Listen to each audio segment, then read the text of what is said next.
Welcome to the Sisterhood of Sweat. Today's guest is Heather Parady. Heather is the host of the Unconventional Leaders podcast, mastermind facilitator, Southern optimist, and therapist turned online entrepreneur. She's a therapist gone rogue, and the intention of her work is to raise up the next generation of leaders who go against the grain. Today, we talked about overcoming imposter syndrome, recognizing your purpose, realizing your voice and using it, and how to overcome fears that surround you and the way that you may be thinking and the stories that you may be telling yourself that are stopping you dead in your tracks. We really got raw, we really got real, and we really brought it today. So I hope you enjoy this episode. Without further ado, I want to welcome the one, the only, Heather Parady to the Sisterhood of Sweat. I love you, Linda. I could just reach through here and hug you and squeeze you. You're just like one of my favorite people. So it's just an honor to be here. Thank you. Oh my gosh, I love you too. And this is the voice you guys have heard or may have heard on several of my podcasts, reading the review of the week. So bubbly. So amazing. Heather, I don't even remember how I met her, but I think it was when I must have either I saw your podcast or I heard your podcast, and I thought it was so creative. And I had to reach out to Heather because I was looking for an editor. I was looking for somebody to help me with my podcast because I have a lot of irons in the fire. So that's how we originally met. Is that how you remember it? Nope. What happened is I reached out to you and asked you to be a guest on my show. Okay. You were one of my first, I think, top 20 guests that I ever had. And I think you may be even a little bit reluctant because you're like, who's this girl? What have you been on the show? But then when we got on, it just was so great. And I felt we had a connection. And then you were generous and kind enough to be like, hey, I need help with my podcast. Can you help me? And I was like, sure. And so we worked together for like a year or so, I believe. And it was a lot of fun. I couldn't remember how I discovered you, but I just remember listening to your podcast, and I knew you had a gift with your production I just loved the way that you put it all together. Yeah. So I'm really excited to have Heather on. It's always nice to have somebody on that you know and you connect with. And I even know Heather a little more because whenever I have a guest, I research the hell out of it, because I want to know what I can bring to you guys, the listeners, that is going to be relevant to you. So today we're going to dive into Heather's story. And if you've been listening to Unconventional Leaders, which is Heather's podcast, you might have heard some of her story, but I'm hoping to really bring everything to light to help some people out there today. So let's just dive in and start with just your story growing up. Sure. So I grew up in Arkansas. Note the accent, Southern through and through. I was homeschooled my entire life. Yes, K through 12. And I still get homeschool jokes, even though I'm a 33-year-old grown woman. People still call me homeschooler because it's just something that sticks with you forever. But we lived in we moved quite a bit within Arkansas. We weren't in a home more than probably a year and a half at a time, constantly moving spaces, but we stayed within central Arkansas. And I just really lived a very isolated life. I literally stayed at home until I was a teenager and got a driver's license and just hauled ass out of there and just got away and did my own thing. My mom and dad, they had a very strained relationship. My dad ended up leaving when I was around 11, 12 years old. He left my mom for a young woman who was in her 20s, and I knew about it and no one else knew about it. He confided in me and told me not to tell anyone, and kind of carried that with me till my mother found out. And my mother had struggled with just some mental health issues my entire life. Really bad to a point where our relationship was extremely strained. And my dad was just kind of like my friend. And when he left, it just really broke me because I didn't have anyone left, I felt like, and just really turned to a dark place just even at the age of 12 years old. So I started getting involved in just a whole bunch of stuff a 12-year-old girl shouldn't be involved in, and seeking validation and love and all that stuff in all the wrong places. it just began this journey of trying to figure out who I was, not only as a human, but also as a young woman. And I still feel like I'm still learning as a mom now and a wife, and trying to navigate what it looks like to not only be healthy and functioning, but also leave the kind of legacy I want to leave for my listeners, my audience, and most importantly, my own family and my own girls now. So that's a very high level view of just my background. So I know that we have this similarity because my mother had mental health issues as well growing up. And oh, you almost brought tears to my eyes when you're talking about all of it, because I relate so much. I can just think back to how I felt as a teen when my mom, tried to commit suicide again. And I had to keep it a secret. I wasn't allowed to tell. I had to go on like life as usual, but I was supposed to buck up and do her responsibilities. And I just remember doing what you did. I started seeking love. I started dating at like 15 years old because nobody was paying attention. Mhm. And I'm lucky I didn't get in trouble, really. I started skipping school to see my boyfriend and going to his house. And, I'm really pretty lucky. There's some things that happened around that time. And I really see it as I was acting out Mhm. because I wasn't able to talk about what I was upset about. And I find that a lot of the time, if you don't get those things out and you don't talk about them, you carry them with you forever. Sure. Yeah, and then you think, I kind of put on I'm fine type thing, which I honestly thought I was. And I don't think it was until I got married and started having my own kids that some of this stuff started coming up for me, where I was like, oh, I'm actually not okay. And the stuff that was, quote, fine is now rearing its head at 30 years old. And I'm like, where the hell is all this coming from? And I'm really exactly what you said. When you don't deal with that stuff and have a grieving process and allow yourself to be a human and feel things, then it will come out, because that's just the way that we were created. And I know it's so weird. Well, I don't know, it's probably normal, but I really don't think that I dealt with all of the things that happened as a result. A lot of things happened. I didn't feel protected. I wasn't protected. I was, Mhm. molested by a close family member at 8 years old because my mom was sick and she was leaving me with them all the time. Yeah. And so I think all this growing up and you have your own children, not until they left the nest and some of my family members have passed, was I really ever to say, oh, okay, I'm left alone with, let's deal with this now. Yeah. Let's oh, wow, that's a trigger.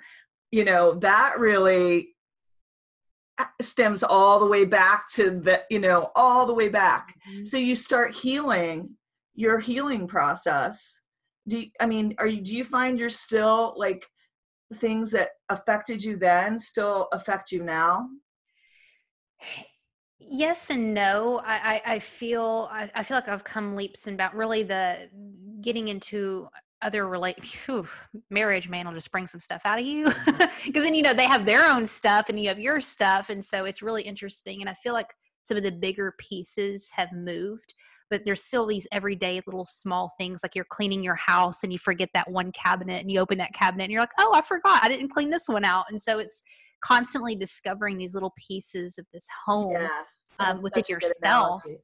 Yeah, you got the big rooms clean for the most part, and now it's those little corners and those little spaces that you forgot about. And I feel like that's kind of where I'm at now, where I feel a lot more secure. I feel happy. I don't feel, used to, I had this real bad abandonment issue where I was just afraid of being alone, and then I would push people away. I was very bad, and when I was dating, I'd always break up with people constantly.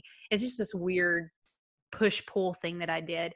And I don't struggle with that anymore, but then there will be these just little small things here and there that I really have to check myself on. And it's interesting being a mom, because you know you see the world in a whole different way, and it's kind of scary, and it's awesome, and really scary and really awesome all at the same time. Yeah, I just think that it's like to go forward, sometimes you have to look back.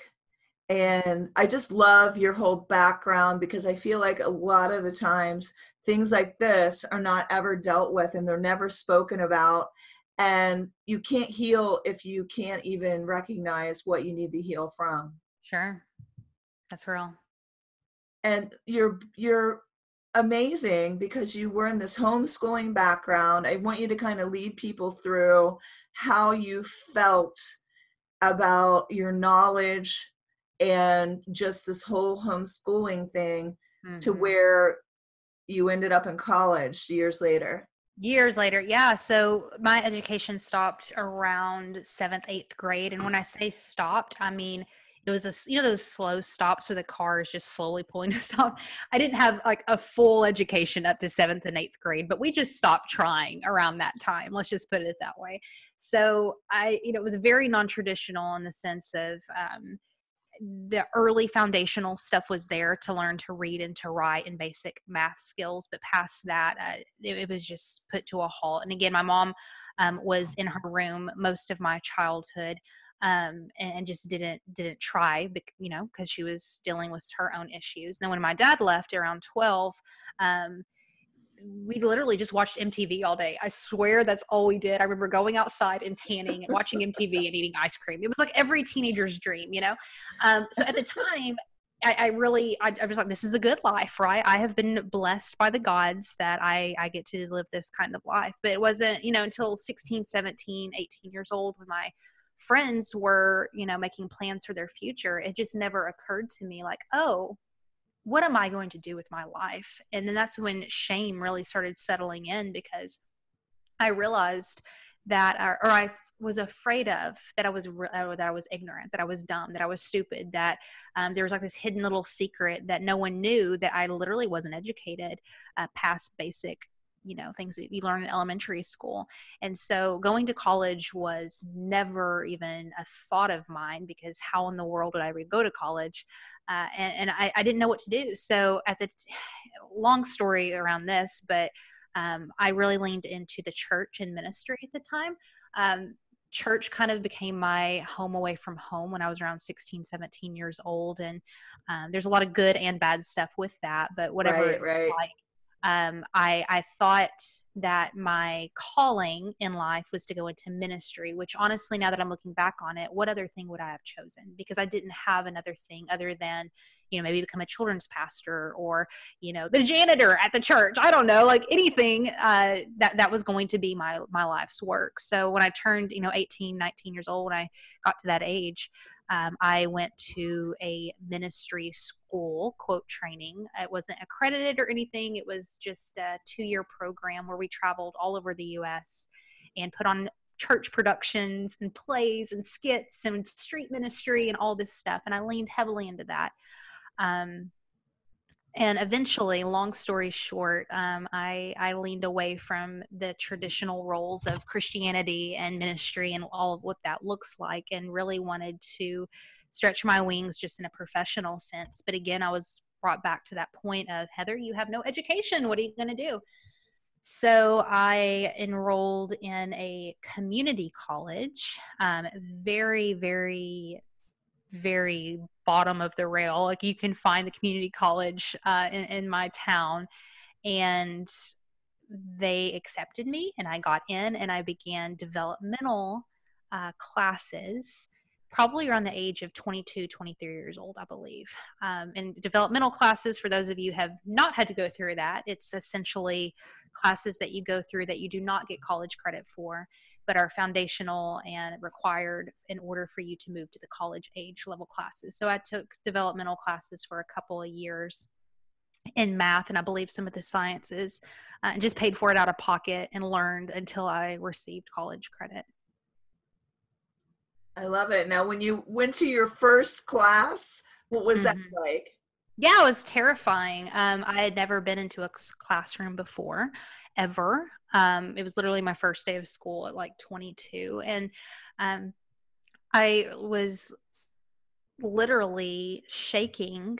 I was just terrified because I just knew that I was going to fail. I felt like I was going to get discovered and kicked out, and somehow there's going to be like this light shined on me and be like, she is an idiot. You know, she's never, I mean, I had all these crazy scenarios go through my head. I just felt so inferior. Like, I think that's one of the things that I've struggled with most of my life is just this sense of inferiority, especially around academics. And when I went there, I went immediately to the back of the classroom. I was literally hiding, and I was the epitome of what I now know is like a school geek and nerd, because I had like my pen and paper and pencils, everything perfectly laid out. And I was just like bug-eyed towards the front of the room. Like, I'm going to inhale everything this woman says. But when the teacher came into the room, I was just shocked that everyone in the classroom essentially was just ignoring her. Like, they were texting and eating Cheetos. And I remember this girl had her leg up on the table and she was like in the front row. And I'm like, are you joking? You know, I mean, remember, this is a community college. So I'm like, what the hell? And, you know, now I know that's normal. But at the time, I was just, first of all, I was just appalled and embarrassed for that woman. Because I was like, how could anybody take for granted this education that they're getting? Like, how could you take that for granted? And then number two, I was really encouraged in a way, because I realized that all I had to do was care, and then I was going to make it. Like, it had nothing to do with what I knew prior. It had nothing to do with what I know now or what I know tomorrow or whatever. It had nothing to do with my intellectual abilities. It had to do with my grit and my determination, because I knew, if anything else, like, I was not the smartest person in the room, but I cared way more than all of them put together. And from that point forward, my confidence built in that, because I realized how much of, quote, achievement was desire and just wanting it really, really bad. And that it could compensate for any inferiority that you may feel. And it proved to be true. I carried that with me all the way through my master's degree and made dean's lists and honor roll and all that all the way through. And that's not because I was smart. It was because I busted my ass and I cared a lot. I love it. What would you like to speak to somebody out there right now that maybe has the same issue, or they just have the imposter syndrome? Mm-hmm. You have to want it so bad and be willing to look dumb and stupid and feel bad. I mean, like, you have to be willing to put yourself in those positions, because everyone goes through that kind of beginner's hesitation of like, is this good? Is this right? Do I suck at this? And it's just a few people who are willing to wade through the muck in order to get to where they're going. And so it has nothing, it really, I mean, even the most high achieving, you know this, you interview people all over the world who have achieved great things. And so have I. And I'm just amazed, no matter who I talk to, they've all had to wade through that muck. There's no one immune to having to wade through the muck of insecurity and self-doubt and inferiority and even lack of knowledge or whatever. But some have the grit and tenacity to go through it and say, hell or high water, I'll go through this muck for a mile. When other people get their little pinky toe in it and they're like, screw this, I don't like the way it feels, and they haul ass back. And so really, it has nothing to do with capability or any of that. It has to do, in my mind, with the inner work and that grit. Well, I just think anything that you start that's new to you, you may suck at it. You have to give yourself permission to suck You until you will. don't. Yeah. You will. Some people are cool with that and other people aren't, you know? Yeah, because I think the whole thing is, and back then you didn't realize it, but it was imposter syndrome. I don't know enough, Mm-hmm. right? Sure. That's something we tell, well, I don't know enough to do that. Or, I don't know where I start, or, Yeah. am I good enough for this? Will people hate it? Will people think I'm stupid? Will people like me? All these Yep. questions roll through your mind whenever you're growing or starting something new. It can be a little bit scary and it's out of your comfort zone. Absolutely. And you have went so far from the first day of beginning, being in college, and then we'll tell them about when you were applying for jobs, because I find that interesting too. Oh, you mean after my after you master's? Yeah, yeah. graduated? So I went on to get my master's in mental health counseling. I absolutely love psychology, the way the mind works, people. It's so fascinating to me. However, I've always just had this kind of entrepreneurial spirit to me. Like I really wanted to do my own thing. And I mean, I've been doing that since I was a kid. I started all kinds of clubs. I had my first business when I was 8. I mean, even through undergrad and graduate school, I ran my own business and it was successful. I did really well at it. Uh, and I love the freedom. I love the idea of being free with your own business and just the creative part. You know, I've always just been a weird one. Even in grad school, somebody came up to me and they're like, why are you here? Like, why are you not starting your business? Like somebody in grad school told me that, like they saw it. But again, going back to that kind of inferiority, I'm glad I went through all the program that I did because I learned a lot. But there was a level of it where I felt like I was proving something to myself that I could do it because I still struggled with the feeling dumb or feeling like I wasn't going to be able to make something of myself in life. So maybe if I have a master's degree, I'll feel better about myself. Well, guess what, friends? Listen, you can think that in your bachelor's that if you have a master's that you'll feel better. But if you don't deal with the core root of it, when you get to your master's, all you're going to think about is why don't I have a doctorate? And then when you get your doctorate, all you're going to think about is why don't I have this or that? So we have, again, like what Linda was saying, is we have to dig into the core root of it because it has nothing to do with the degree. It has to do with you, you know? And when I finally got that degree and realized that I didn't necessarily feel any better about myself, I went to some job interviews. I got my license, I got job offers, and I literally just bawled my eyes out. People are like, "Oh, you got the job," and I'm like, "I know." I didn't want to work. I didn't want to go to a job. I remember this guy telling me, he's like, to be here at 8, and then you get off at 4, and on Fridays sometimes you can leave early. And I was like, what?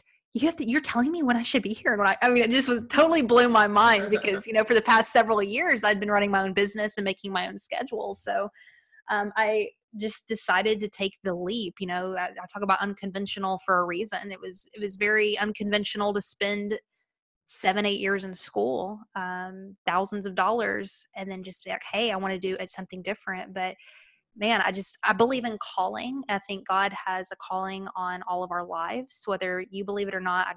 I believe that with all of my soul. And I think that some of the things that are on your heart, that you should really lean into it and follow that curiosity, because I don't think it's there by accident, because not everybody wants to have a podcast. Not everybody wants to open a gym. Not everybody wants to put themselves through all this crazy stuff of, with their bodies and doing handstands on stage and all that stuff. And the fact that you, Linda, like, that is something that draws you and calls you. I believe it's a calling on your life for a reason. And so I really wrestled with that for a while, because I felt like I should go and get this traditional job, but calling don't let you go, so here I am.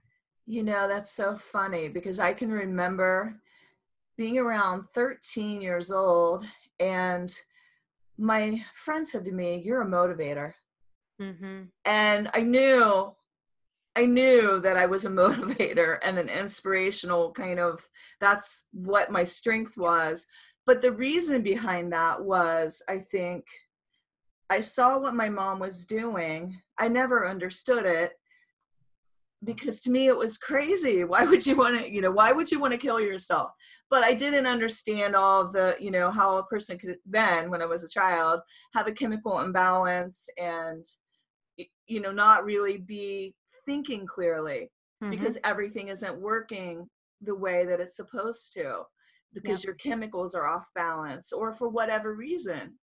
And I just remember my solution was to make people happy, to get them moving, to get them working out, to encourage them and like let them know that life tomorrow is a new day, Yes. and something might be bad today, but it's going to be great tomorrow. So it was just this whole, I had the strength of positivity and motivating. And I really think that starts from an early age. And sometimes the things that you go through are the reason why you choose to either flip over that pancake and put syrup on it, Mm-hmm. or you're like, okay, that, this is Yep. just happening for me, and this was a horrible, Yeah. all these horrible things have happened to me, so I can't eat pancakes with syrup, you know. But I think that what I'm kind of getting at is that is why I do what I do now. And it's so funny because we're talking about this imposter syndrome. And I just remember feeling drawn to all the things that I'm doing. I couldn't see the whole picture. Now I can really connect the dots. But when I started podcasting, I was just like, who am I to do this? Like, Yeah. and why am I doing this? Am I supposed to be doing this? And all of these things. And then the same thing with speaking. So it has been a whole, adventure here. I'm 57 and life is just starting, And Yeah. so I remember the one day, I was diving into the Big Talk Academy, which I'm in right now. And I was doing all this. I was writing my notes. I was writing my messages, which I've always gotten since I was a kid. I never realized that that's what it was, that I'm getting a message, because it would be just everything would go together and I'd write it out and outline it. And I started realizing I was born to do this. Mm-hmm. I went from who am I to do this to recognizing I was born to do this. I am Absolutely. doing what I was meant to do. Yep. Is that crazy? Now, have you had any similar experiences? Yeah, absolutely. I I mean, even growing up, I would always just like present. I would set up my teddy bears and I would just present to them, and I would always play like all this stuff where I was the CEO of this or creating this or whatever. So again, I think that the universe just hints at us towards what we should do, but normally it's stuff again that just scares the complete hell out of you because it's outside the box for maybe what your family does or what people in your city do or your gender does or whatever it may be. But again, the fact that desire is there, I think, is a hint towards stuff. And to your other point of inadequacy, what's really interesting to me is studying leaders and all the people I've talked to and interviewed, and I'm sure you can attest to this too. It's that broken piece. It's that point that you think is the thing that disqualifies you, which is actually the thing that connects you to people and helps you spread your message. And I love that scripture that says he uses the weak to shame the strong, and to me, what that says is that part of you that you hesitate on sharing and that part of you that makes you feel inadequate is the very it qualifies you to do the great things that you're called to do. Oh my gosh, exactly. I'm glad you used that verse. I'm gonna have to write that one down. I Mm-hmm. have several that I like think of, and when I was being called to speak, I mean, that is the thing. I was terrified of heights. I was terrified of public speaking. And I talk about this on some of my other podcasts. I'll put it in the show notes. But just, he gave me the tools to do that, Yeah. and I had to just trust what I felt drawn to in my heart of hearts, knowing that's what I was being called to do. And once I did, I saw the power in it.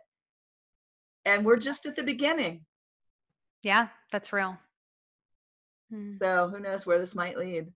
Yeah. Yeah. Yeah. So, what's crazy too, how you did my podcast with Tim's story. Mm-hmm. He calls me out in this group and he tells me, I left off the big part of the message of like that I want in my heart of hearts to travel the world and help people build self-confidence and self-esteem through Mm. building health. This is like from my heart. I thought it was too big of a message to put out there, like, oh my gosh, who am I to do this? Travel the world and speak to people? Yeah. And I didn't tell him that part. I just said I wanted to help people build their self-esteem and confidence through building health. He calls me out. Who said that? I see you there. And then he just says, you're going to do it not only in America, but, in other countries, right? So today I'm going over Chartable And then I go on to Libsyn and I realize I am doing that and I didn't have to go anywhere. I did That's it from the amazing. comfort of my home. So Yep. shout out to all these countries. I will name them off at the beginning of the episode, but crazy, right? You're just like, it is happening. It's happening already. And I love the day and age we live in. And I know that, the online space gets a lot of crap, but I think it's a beautiful time for people who are mission driven and have a message where there's nothing keeping you back from sharing your message right now. There's absolutely nothing. You can start sharing your message now. It's all you need is an internet connection. That's it. And if you don't have the internet, go to Starbucks and buy a water and connect to their internet. If you have the internet, you can share your messages. And that's why I'm passionate about helping. I want people to get on podcasts and to write books and to start their blog, or hell, get on Instagram and write a paragraph, whatever it may be, like whatever's on your heart to share, start sharing it, because we need to hear from you. And I really love a couple people that I have like read and saw on Instagram lately. One was Angie Lee. She talked about showing up for the one. Yes. I learned this a long time ago teaching like aerobics classes. If you want to build, you have to show up for the one. Yeah. If you don't show up for the one and you're like, oh, okay, there's only one of you, I'm not going to teach today, you're not going to have many.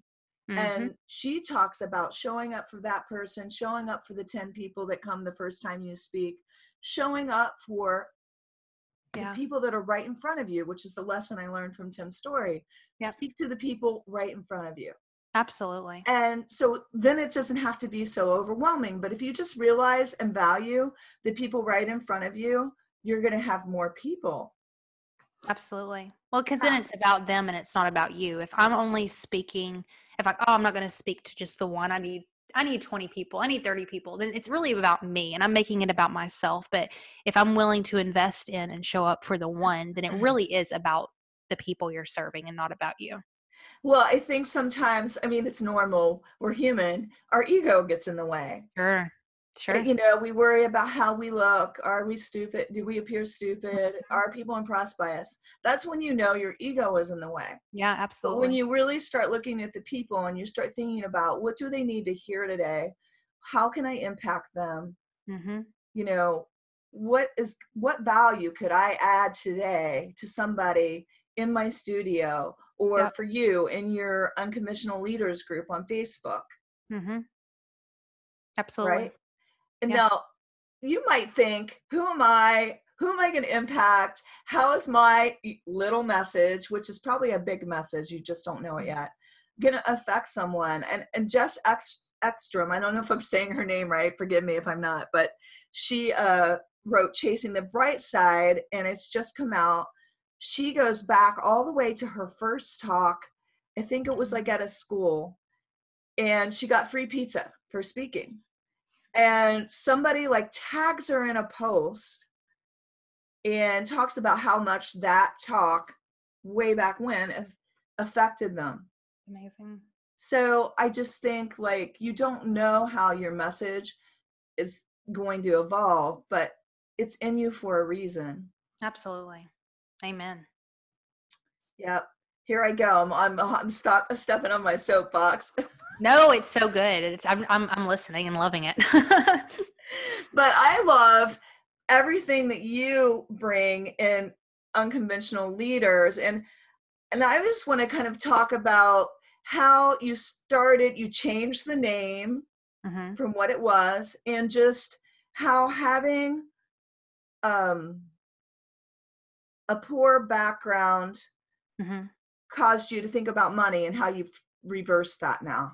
Yeah. So going through my own journey, and then when I started getting involved in personal development, self-help, which I'm just a self-help junkie, personal development, I love it. I think it saved my life. It really did, because it just opened up my mind to, anything's possible. And when I started digging into that, studying influencers, listening to stories, I was like, oh, wait, hold on a second. These people who are so awesome, most of them went through some stuff.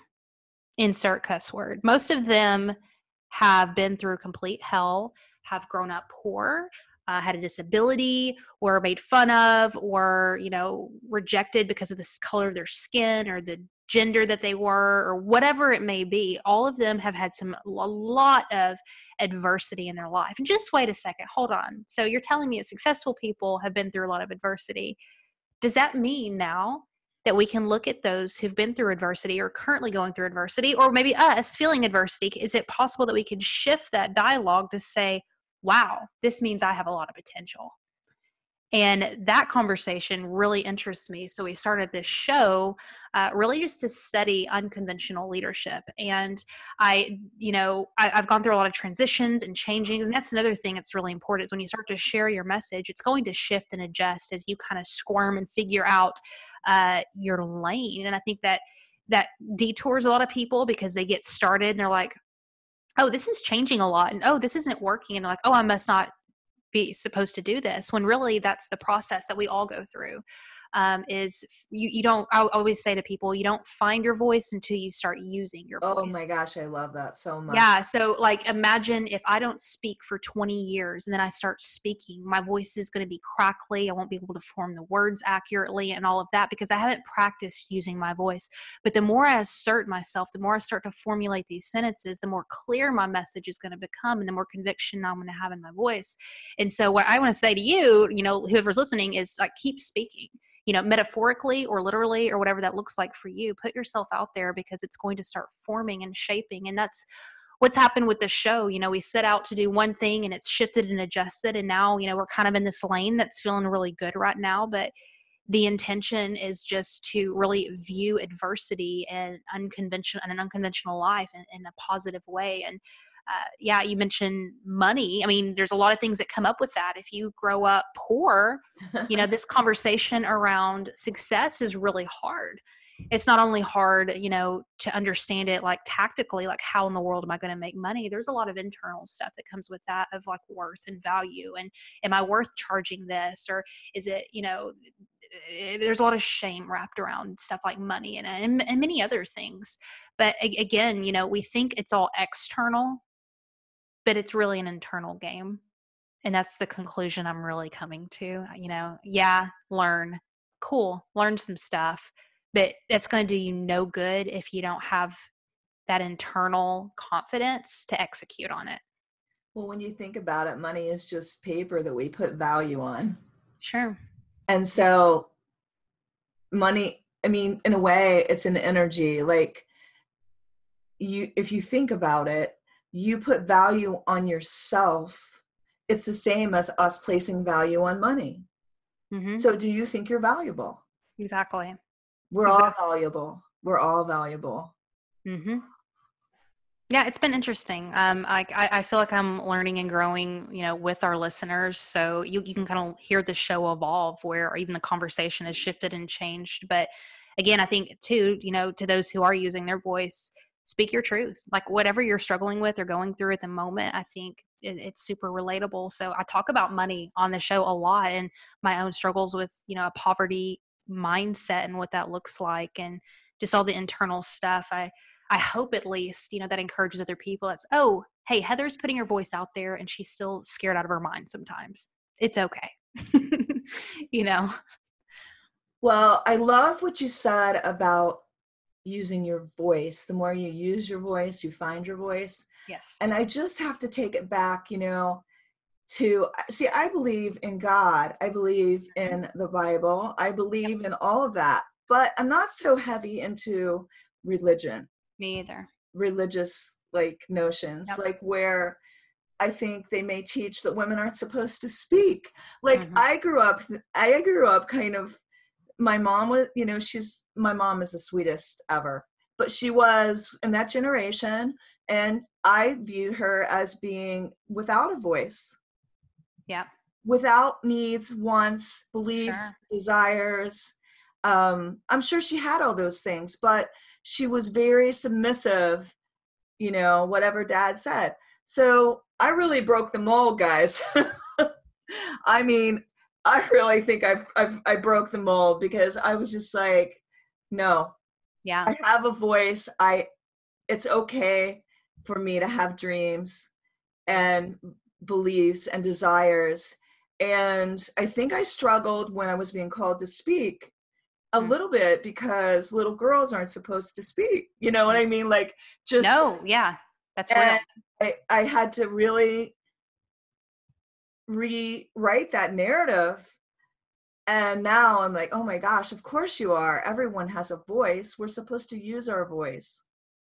Well, I don't think I've shared this very often, but I was thinking about the other day, and originally the show was just called Unconventional. I changed the name show a couple of times, and I always wanted to talk to unconventional leaders, but I hesitated for so long even putting the word leaders in my podcast until last year.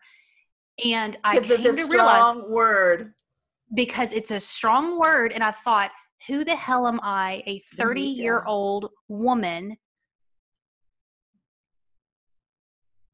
country woman, like, who am all these things of like saying I have a show on leadership. Anyone go to iTunes right now, put in leadership, put that in Spotify, Google Play, Stitcher, wherever you listen, and I want you to scroll through the leadership podcasts. It's amazing. It's all a bunch of white men. No offense to white men, love you white men. I'm married to a white man. But we need more women. We need more people of color. We need more diversity in this conversation of leadership, because it's not just one gender and one race and whatever. And I myself hesitated on even calling my show Unconventional Leaders, because I was like, oh my God, what are people going to think? Heather has a show on leadership. They know who I am. They know how imperfect I am. They know how whatever, you know what I mean? Even naming that was really hard for me. I love it. I love it so much because it's just so similar to when you are really on track. Mm-hmm. It's a little scary because you're stepping out into something powerful. I Yep. think, we're afraid we are powerful. We're a little bit of afraid of it. Sure. Because Sure. we're like, oh my gosh, who am I to step into this? Exactly. Exactly. I love that. I love that so, so much. And do you think now, when you look back at everything, do you think that you like being home because that's your homeostasis, like from being homeschooled, or what do you think? Yeah, honestly, I am home, but I've honestly over the past few months have really started to hate it. I've felt very lonely and isolated, and It is kind of I lonely think at times. I have a theory. I'm going to call it, what is it? This is October 22nd, 2019. I'm calling it, I guarantee you there's going to be a field of psychology within the next few years of online entrepreneurship and the specific mental health struggles that online entrepreneurs go through. Because if you think about it, we're getting, remote jobs are coming up too, but we're becoming so much more isolated as a society. And although I love the freedom, Linda, like I can go to Colorado tomorrow if I wanted to, as long as they had Wi-Fi, I could do it. And no, not many people can say that. But also too, it's very lonely. I connect with people every day over Zoom. All day long I'm on a Zoom call, but there's not that human connection. So it's interesting that I've chose a profession that brought me back to the thing I tried to escape as a child. So I've thought about that. I'm like, psychoanalyze that a little bit. But I started recently getting involved in like acting classes and going and doing some stuff that are just really outside the box. Has nothing to do with online entrepreneurship or the podcast or anything, just to get with people and be creative and kind of stretch those wings a little bit. So over the past few months I've done that, but yeah, it can be a really lonely place. Well, I think too, when you're stepping into leadership or entrepreneurship, it can be lonely, Oh, but sure. I look at you as the super connector because you completely dove into the whole summit. You started a whole thread and you connected with 600 people or something. Yeah. I'm impressed because I think I need to do more of that instead of just standing back and observing. I've had so many people say to me, Heather, your gift is connecting. Like even somebody asked me to come speak on connecting, which is so interesting because I've never really thought about that.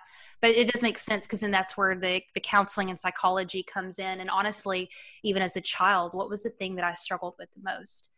Loneliness and isolation. And so of Yeah, course, as an adult, I want to lean into connection. And so that's interesting again to that piece of like your pain, the thing that you struggle with.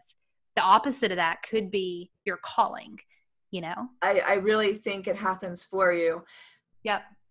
I really do. I do too. Yeah. Oh my gosh. Wow. This has been such a conversation. Oh my I God. I could know. keep talking to you. I feel like I I have know. barely touched the surface I know it. here. I know it. I know it. I mean, you guys, you have to listen to Heather's podcast. It's amazing. Well, you don't have to, but you should because it's You amazing. have to. No, you have to. And, just can they go in your group for free or is this? Yeah, Unconventional Leaders is a completely free group for anyone who feels called to step up, use their voice, make an impact. I love that. So here is my question. I know you're all about making an impact. Mm-hmm. What is the impact that you want to leave and have upon people out there? For me, if I'm a little old lady one day on my deathbed, I could look back and know that I gave voice to the voiceless, that I empowered people to speak. I think I'll die happy. That's my biggest thing is if you have a message, if you have something on your heart, please give it. Please, because it's not about you. It's not about how you may feel in that moment and the fear and the insecurity and the self-doubt. People need to hear from you. There are people out there that you can touch that I can't touch and that Linda can't touch and reach because God has given you a specific gift and you have your own story and you're like no one else. There's no one else in the world like you. So we need more people using their voice and sharing their stories because the world is so hungry and broken and desperate for hope. And if you have hope in you, we need to give it. I love that. I love that. And I really also, I always now think about who's waiting on me to get through this. Mm-hmm. Who out there am I going to be able to help? Because if you're going through something, I know a lot of times you feel like you're all alone and nobody else has ever went through this. But there's so many similarities. We're human beings. There's so many things that we go through that other people go through too. And your mess can be your message. And then one more thing, I could go on a rampage about this. When you share something, and you have to share it when you're ready, when you feel called to and it's the right time. But when you walk in freedom and you can share your message, you give other people permission to share theirs. You saying, Linda, I was molested as a child. There are people listening who have that hidden away in their heart and they've struggled with that and they've never been able to say that to one individual. They're carrying that shame and that guilt around with them. And when they hear somebody like you, who's a strong woman, who's confident, share that you went through that, that says to them, wow, there's hope for me. Linda, she went through that, And so again, it's so important for us to share these things because there's other people who really need to be set free from their own pain and they just need to hear from us. Oh, that's so right. Because I think we shove all that down inside. When I was 8 years old, because it wasn't dealt with, I dealt with it the only way an 8-year-old could, right? And so I glossed over it for years. And it wasn't until I was speaking with a business coach, I don't know, when we were talking about the cover of my book and why it was so important for me to be on there, strong and proud, instead of down in a little box that they wanted to put me in. Mm-hmm. We were talking about it and it just came out. And she said, wait, whoa. What did you just say? You just glossed over that like it was nothing. Mm-hmm. And that's what I did ever since I was 8 years old.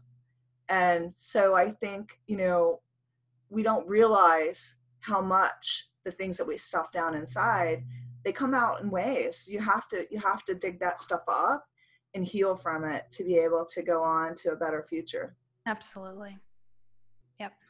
Wow, it has been so amazing talking with Heather today.